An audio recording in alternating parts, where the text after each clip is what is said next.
بسم الله الرحمن الرحيم. الحمد لله والصلاة والسلام على رسول الله وعلى آله وأصحابه ومن والاه. إذن بحديث النبي صلى الله عليه وسلم هدفتر رياض الصالحين. إذن بباب فضل السنن الراتبة مع الفرائض وبيان أقلها وأكملها وما بينهما. باب القلار نقرال naafilaje lattiɗe tokkotiranɗe be farilla e juule farilla on baabol man yewtanta nden naafilaje amma eɓe mbi'ata ratiba kanje man ɗen wiyete gaadeteɗe be juule farilla. E wankinko bo fodde nde wiyete ɓuran ɗum famɗugo ha naafilaje man e fodde nde ɓurata timmidiɗgo e ɗume bo wiyete bana caka-cakaju nden ɗum ɗon bana darja tati. An ummil mu'minin ummi habiba ramla binti abi sufyan radiyallahu anha qalat sami'tu rasulallah sallallahu alayhi wa sallam yaqul ma min abdin muslimin yusalli lillahi ta'ala kulla yawmin 12 rak'ah تطوعا غير الفريضة إلا بنى الله له بيتا في الجنة أو إلا بني له بيت في الجنة. رواه مسلم. وجب هداد المؤمنين قرأ النبي صلى الله عليه وسلم أم حبيبة سوموري ماكو إنماكو بورملة بنت أبي سفيان الله يردمه ويمنني نلاد صلى الله عليه وسلم دون ويا ولا جيادو جولدو أنا ولا قدو جولدو جولا نندو الله شنيدو كلا نيالدي فو درد سبوي دي. من النبي عليه الصلاة والسلام ودي تشبوال لتينغال أرانال ها جبيكو كلا ديوال فوها قدو كان جمان ويتين جول ndamku wala to o juldo wala taki juldo wala kugal mako marata qima ha Allah no ngal mawniri no ngal wodiri fu ha Allah ngal marata qima. Juldam ku kanjum man wete cabbaaje de kuude bodde mahoto dow mudum. Man nulado sallallahu alaihi wasallam o wi wala jeyaado juldo. Didabol bo o wi julando ngam Allah cenido o bo o waddi kadi bo cabbaaje godde kanjum man wete ikhlas. Man to o julɗo man bo to dewal mako ha heɓa qima Allah jaɓangal kam sai ngal mara ikhlas kanjum man wiyete laabgo anniya. Nden Allah ceniɗo on feere mum wiyete nuforaɗo be magal. Ngam man nulaɗo sallallahu alaihi wasallam o wi o juula ngam Allah jeyaɗo julɗo oɗo juula ngam Allah ceniɗo. Nden juulanɗo ngam na Allah ngam riya malla nanirma on kam nastata ha hadis ɗo. kulla yawmin 12 rak'ah kala nyalde bo fu odo jula darde 12 darde 12 man do tatawwu'an ghayra al-farida de fu dum do rayere na farilla en accu farillaje deni o jula nafilaje non ko wadata darde 12 kanjum man der nafilaje de ngoni na der farilla. Kadi annabi alayhi salatu wassalam wi wala jeyaado fondete banni kala nyalde fu heban o naafa darde 12 illa bana Allahu lahu baytan fil janna sina Allah cenido mahanimo suuduha aljanna malla sariha aljanna. Dum man wete ko Allah yobratamo nden modi be mbi do man do kala nyalde fu kala nyalde nde o fonda o juri darde 12 man fu heban ina man Allah mahanan mo suudu malla sare hander aljanna aw illa buniya lahu baytun fil janna malla bo sina mahanama mo sare her aljanna. Riwaya ngot kama sina Allah mahani mo sare ha aljanna nden yani pillotodo man seki o bo o woliri sina mahanama mo sare ha aljanna o yidi o lorna bana no annabijo sallallahu alaihi wasallam woliri dum amma o seki ha nokkure nde kam annabijo woliri sina Allah mahani mona walla annabijo woliri sina mahanama mona gotel caka didi do kadi o waddi dum fu majum ngam amana ha sottin gohre annabijo sallallahu alaihi wasallam. nden ɗon man on wiyete hadisol majum. minen aranol ni ko kocceten yani darja juule nafila. minen ɓi adama julɗo hani o mara geɗal ha nafilaje, ta o yawo ɗum, ta o lara nde ɓe indani ɗum nafila, Allah bo nde ɓe ɗum mbiya to goɗɗo o nafayi bo wala hakke Allah nangatamo, kanko man o yeebo ha majum o nafata, ɗo ɗum aybe. ko hani kam o solana ɗum o nafa. kanjum waɗi annabijo sallallahu alaihi wasallama o yewti hadisji ɗuɗɗi ɗo kala julde nde pat ha julde farilla man ɗo annabijo wolwi dow mum, wangini nafila mum, na ngam ha yimɓe jawo ɗum, na ngam ha yimɓe ngeebo ɗum, innama ngam ha yimɓe ɓesda tiiɗgo ha jogago ɗum, e nden be elgo dow hokkugo ɗum. ngam man nafila man ɗo bana ko mbi'eten ha yoga jole men woodi bote mawɗo julɗo o bukaɗo ha majum. nder bote majum ni ɗum hebbitinan farilla. min foti nakkasaji gona ha juule maɗa ɗe farilla ɗe lattuɗe nakkisiɗe, eden be man to nafila ɗon hadisji gaddi Allah ceniɗo be darja mako o ɓamta nafila man ɗo o yottina ɗum ha darja farilla, o sukkane ko nakkisi ha juule maɗa ɗe farilla, ɗum laato ɗum sababu kisda. e ngam man na ɗum hunde yebago. e non man bo nafila man ɗo kanjum man ɗum ɓamtan darja ɓi adama ha Allah.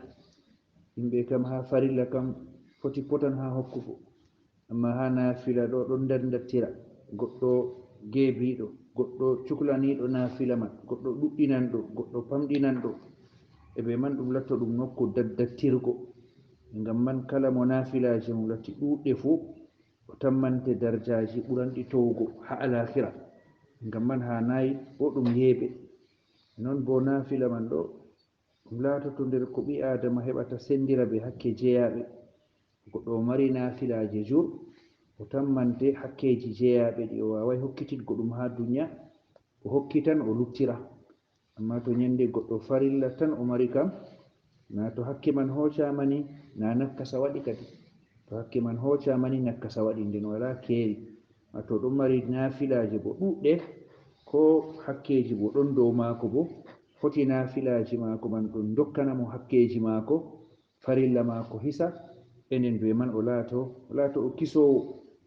e non bo nder bote nafila man ɗo bana annabijo sallallahu alaihi wasallam o sappi, kanjum man ɗo ɗum yottinan jeeyaɗo ha yiɗego gal wuttudu Allah ceniɗo.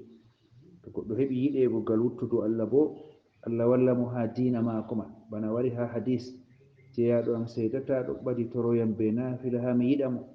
to mi yiɗi mo ɗo mi laato min wiyete nanɗe maako ɗe o nanirta, min wiyete gite maako ɗe o lardata, min wote juuɗe maako ɗe o tamdirta, kosɗe maako ɗe o yarata. ɓen modi ɓe mbi ko nufete be man Allah laato ɗum man ɗo, mana Allah wallita mo ha rengo ɗum, wallita mo ha rengo nanɗe maako, giɗɗe maako, juuɗe maako, kosɗe maako, nden Allah wallita mo ha soyde fe'anago gedde, e nden ɗum laato ɗum sababu kisdam maako. ngam man kadi nafilaje fu muɗum hani julɗo o elana ɗe, ɗuɗɗina ha maje, hanayi o yeebo ha nafilaje, malla o yawogal wuttudu maje, ngam ɗe mbi'ama ɗum nafilaje. non bo kadi nder ko hoccete ha hadiswol ngol janguɗen man ɗo, nden masala juldamku be imanaku darja muɗum. nden ɓi adama to hokkama juldamku, hokkama mawɗum, hokkama sababu gaɗanga kuuɗe mako jaɓe. to nyande juldamku wala, kala kuuɗe ɗe o ukkata fu, to julɗo ukkunoɗe ɗe ngodi qima ha Allah, kanko kam ɓe mako man ɗo marata qima ha Allah. e non man bo habdugo mara ikhlas, laaɓugo anniya ha kala ɗo ɗe kuuɗe ɗe huwata fu, kanjum man bo ɗum sharɗi jaɓego kuugal. to nyande laaɓugo anniya wala ha kuugal man ɗo ngal foɗanta jawmigal baraji, bal ngal foɗanan mo ma zunuba, horsitidde ha dow magal. e non man bo nder ko hoccete ha hadis man bo habdugo eela dow nafilaje beeteɗe rawatib, tokkotoɗe juule farilla man ɗe, elana ɗe. e nden annabijo alayhi salatu wassalam hokki limgal ha ɗo, limgal man ngal o mahi ina dow magal, kanjum man wiyete darɗe 12. goɗɗo heɓa nder nyalde man ɗo darɗe 12. hadis ci goɗɗi ngari bangini darɗe 12 man ɗo no ɗe juulirde. Ngam man wari ha zura ma goɗɗo o juula darɗe 4 ko arti zura, darɗe 4 ko arti zura. E non man ɓawo zura man bo o heɓa o juula darɗe 2, e nden be man ɗo latto ɗum 6, e nden be man mangariba kañum man bo ɓawo mum o juula darɗe 2 lattake 8, isha'i ɓawo mum o juula darɗe 2 lattake 10, e ɓawo man ɗo be rak'atal fajr darɗe 2 ɗe o juulata ko arti julgo subaha, e nden be man ɗo laato o heɓi darɗe 12. nden kam ɓurnal no ɗum jogora ha men kam fuu ɗum ɗon yotto gal darɗe 8. man ɓurnal fuu juulan zura ɓawo mum darɗe 2, e ɓawo mangariba bo darɗe 2, ɓawo isha'i bo juulan safa'i be witri nden darɗe 2 ɗon, e non bo ko arti julgo subaha bo juulan darɗe 2. ɗo kam ɓurnal yimɓe fu ɗon jogi ɗum khairu mawɗo.